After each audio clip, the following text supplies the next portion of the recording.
आपण पाहताय न्यूज 27 महाराष्ट्र. सत्यता पहा, जागरूक रहा.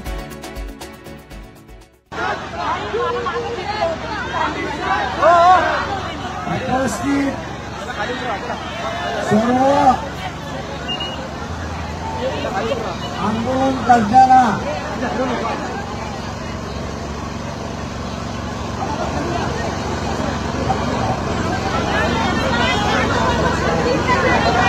आपली असणारी एक जबाबदारी आहे आणि ती जबाबदारी म्हणजे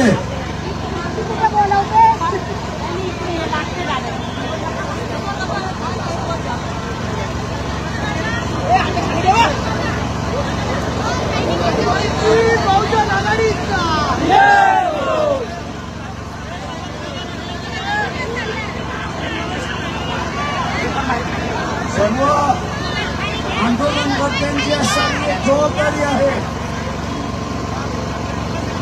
त्यांनी हा लढा जो आपण आज सुरुवात केलाय तो आपल्या वस्तीमध्ये जाईल, घरामध्ये जाईल. एक जागरूकता आपण असायला निर्माण करणार आहोत आणि ती जागरूकता म्हणजे यापुढे कोणालाही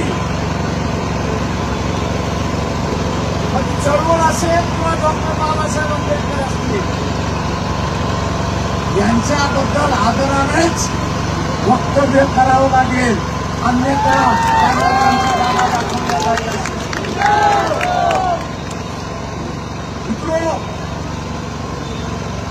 अमित शहाच्या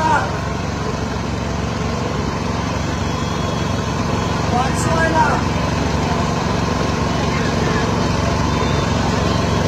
पंतप्रधान नरेंद्र मोदी धावले. या मुंबईमध्ये एक जोडी होती, आपल्याला माहित असेल.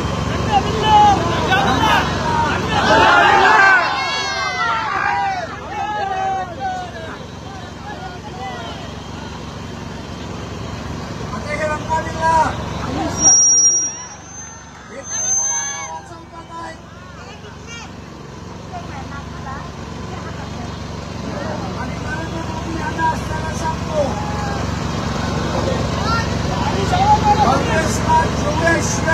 असेल तेवढ्या तुम्ही द्या, आम्हाला त्याच्यातला काही फरक पडत नाही.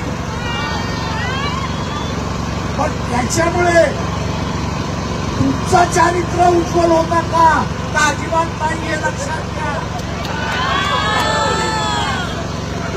तुमचं डागाळलेलं चारित्र्य जे आहे ते डागाळलेलंच आहे, हे आपण लक्षात ठेवलं पाहिजे. काँग्रेस असं म्हणताय की बाबासाहेबांना कार्यक्रम म्हणून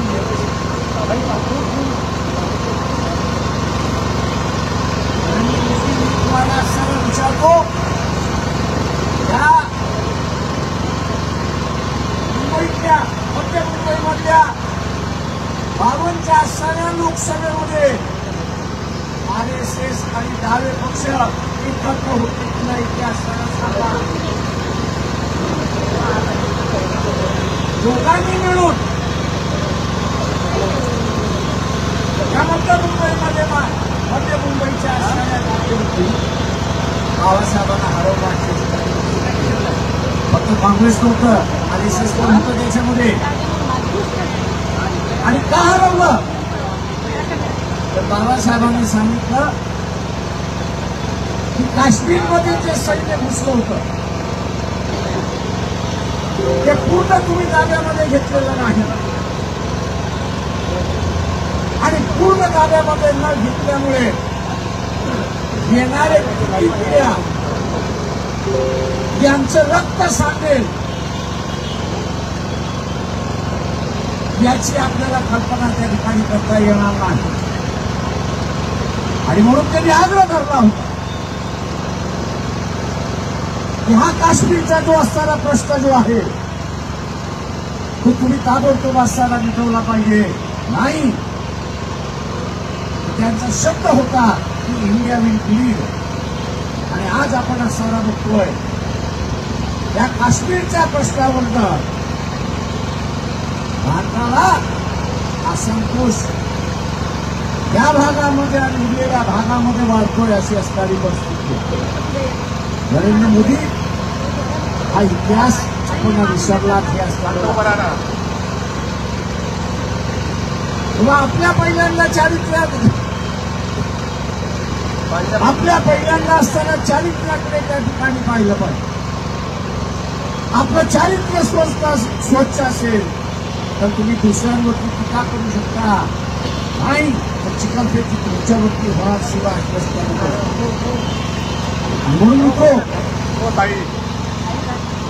म्हणून मित्रो नरेंद्र मोदींनी असं सांगू इच्छितो की काँग्रेसने विरोध केला का बाबासाहेबांना? केला, पण तुम्ही केला की नाही हे सांगा ना. त्यावेळेस महिलांना समान अधिकार देण्याची चर्चा संविधानामध्ये झाली. महिलांना समान अधिकार देण्याची चर्चा ज्यावेळेस संविधानामध्ये झाली त्यावेळेस मोदी या RSSचे तुम्ही असताना स्वयंसेवक आहात, त्या महिला स्वयंसेवकांचा असणारा मोर्चा जयराज हंस बाबासाहेब त्या ठिकाणी राहत होते त्या ठिकाणी तुम्ही काढला की नाही असताना सांगा. एक दिवस नाही 5 दिवस गळाला खालून त्या ठिकाणी होते. इतिहास हा आम्हाला उघडायचा नाही, इतिहास हा आम्हाला उघडायचा नाहीये, परंतु तो वाईट आणि मी स्वच्छ, तो काळा आणि मी पांढरा असं जे भासवायचं चाललेलं आहे त्याच्यामुळे तुमचं काळेपण सुद्धा आम्हाला लोकांसमोर आणल्याशिवाय राहत नाही. बाळासाहेब आंबेडकर तुम संघर्ष करो, बाळासाहेब आंबेडकर तुम संघर्ष करो. मोदी तुम्ही असताना एवढं संविधान प्रेमी असेल तर जस्टिस लोहिया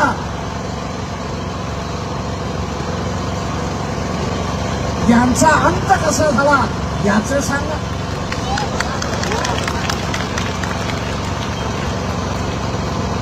याचा अंत झाला कसा सांगा, कोणी केला, कशामुळे झाला. आणि म्हणून मित्रो हे दुर्दैव आहे. शिकलेल्या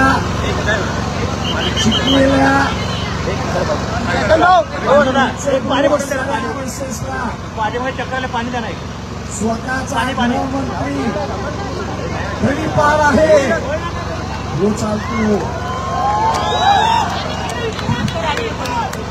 गडीपार आहे तो चालतो, जेलमध्ये 2.5 वर्ष राहिला तो चालतो. आपल्या राज्यात तुम्ही करताय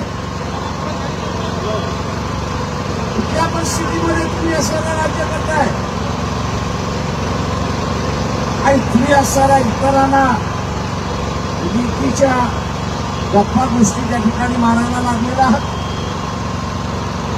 आज हे जे द्वेषाचं राजकारण, जे द्वेषाचं राजकारण आपण असताना पेरत आहात त्याची फळं आपल्याला बघायला मिळाली. मणिपूरमध्ये आपल्याला दिसतंय, संबलमध्ये आपल्याला दिसतंय, इतर राज्यांमध्ये आपल्याला असताना त्या ठिकाणी दिसतंय.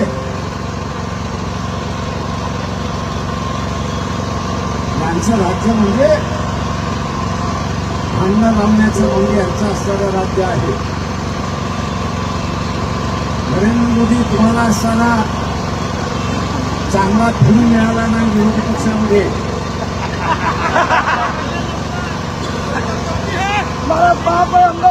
दुर्दैवाने संविधानावरच्या चर्चेमधला सरदार पटेल जो भारतीय जनता पक्षाचा असणारा हिरो आहे या सरदार पटेल यांनी पंडित जवाहरलाल नेहरू पंतप्रधान आणि गृहमंत्र्यांनी पंतप्रधानांना लिहिलेलं असणारं एक पत्र आहे आणि ते म्हणजे पंतप्रधानांना सावध करण्याचं पत्र आहे. तुम्ही जी असणारा RSSची जवळची बांधून लावताय तिला थोडासा लगाम घाला.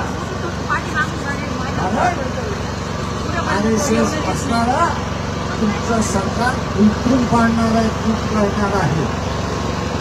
सांगते कोण? सरदार पटेल नेहरूंना सांगते. हे संविधान उलटून दाखवायचं असल्याची भाषा त्यावेळेस आणि म्हणून दुर्दैवाने मोदींना चांगला भिडू असताना त्या ठिकाणी मिळालेला नाही. कदाचित चांगला भिडू मिळाला असता तर राफेल बाहेर निघाला असता. कदाचित इटलीच्या प्राईम मिनिस्टरचे असणारे संबंध त्या ठिकाणी निघाले असते. परंतु विरोधी पक्षामधला असणारा भिडू कमजोर आहे, कमजोर आहे आणि म्हणून मोदीच्या पावले अशी असणारी परिस्थिती आहे. माझं आव्हान आहे की आपण मोदींना माझं असणारं आव्हान आहे की आपण गृहमंत्र्यांचा असणारा राजीनामा घेतला पाहिजे. वाचवण्याच्या भावनेमध्ये प्रकारामध्ये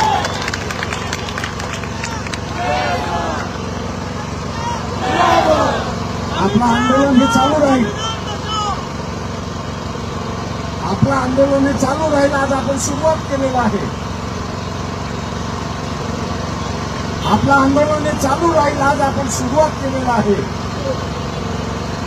राज्यामध्ये आणि देशामध्ये आज या आंदोलन पेटलं. वेगवेगळ्या संघटना करतात आहेत, वेगवेगळे आंबेडकरी चळवळी करतात आहेत, वेगवेगळे राजकीय पक्ष करतात आहेत. त्यांचं आम्ही असं स्वागत करतो.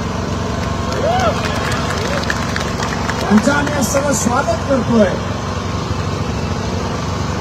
या देशामध्ये संविधान आणि बाबासाहेब हे आज आश्रमात खाली कशी असणारी परिस्थिती आहे.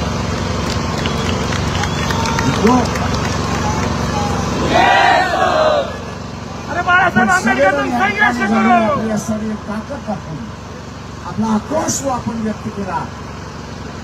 याबद्दल मी आपले सगळ्यांचे असणारा धन्यवाद या ठिकाणी मानतो. आपला असणारा आज हा जो आक्रोश मोर्चा आहे त्याची आपण असणारा या ठिकाणी सांगता करतो आणि शासनाला आणि नरेंद्र मोदी यांना असणारा आणि इशारा देतो आहोत. मनमानी कारभार जो चाललेला आहे काँग्रेसला खिशामध्ये घालू शकता, इतर पक्षाला खिशामध्ये त्या ठिकाणी घालू शकता, हे लक्षात घ्या. त्यांच्यावरती इन्क्वायरी बसू शकता अशी का आणि त्यांना इन्क्वायरी बसून तुम्ही असणारा मांजर केलेला याची सुद्धा मला जाणीव आहे.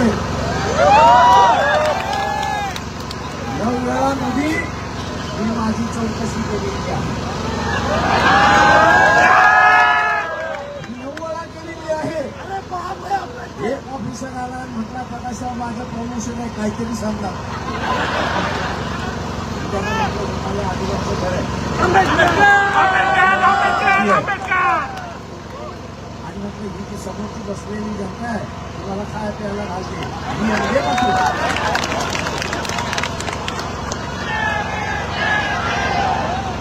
आणि मग तुमचा हत्यार कुठलंही आमच्यावरती चालणार नाही. तुमचं कुठलंही हत्यार आमच्यावरती चालणार नाहीये. आम्ही लढायला उतरलो म्हणजे उतरलो आणि म्हणून आपण काँग्रेसची मागणी मागितली म्हणून आम्ही मागणी मान्य करणार. याच्या भूमिकेमध्ये भारतीय जनता पक्ष आलेला आहे. आणि देशाचं असणारं हित त्या ठिकाणी पाहिलं पाहिजे. पक्षाचं असणारं हित आपण त्या ठिकाणी पाहता कामा नये. आणि म्हणून माझं आव्हान आहे आपल्या सगळ्यांना की ज्या ज्या वेळेस पक्षाच्या वतीने या लढ्याचा कॉल येईल तेव्हा आपण लाखोच्या संख्येने या रस्त्यावरती आपण उतरलं पाहिजे हे लक्षात घ्या.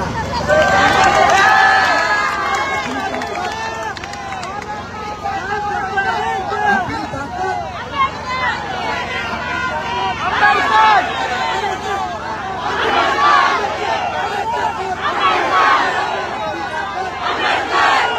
रस्त्यावरती आपण दाखवली पाहिजे, लाखोच्या संख्येने आपण दाखवली पाहिजे. तरच आपण आपले अधिकार या ठिकाणी शाबूत ठेवू शकतो. अन्यथा हे कधी हिसकावून घेतील याचा तुम्हाला पत्ताही लागणार नाही. हा आत्मस्फूर्त आज या ठिकाणीच थांबतो. आपण सगळ्यांनी शांततेने असताना घरी जायचं आहे. 2-4 दिवसाची आपण असताना वाट या ठिकाणी पाहणार आहोत की नरेंद्र मोदी काय भूमिका घेतात आहेत. त्यांनी योग्य भूमिका घेतली नाही तर आम्ही रस्त्यावरती आहोत हे लक्षात घ्या.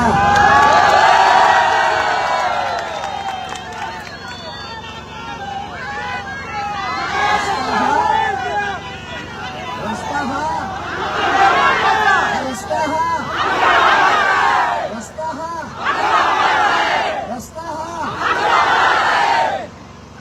कधीही कॅप्चर करून एवढं सांगून देतो. आपण विसर्जित करत आहोत. जय भीम, जय भारत, जय संविधान.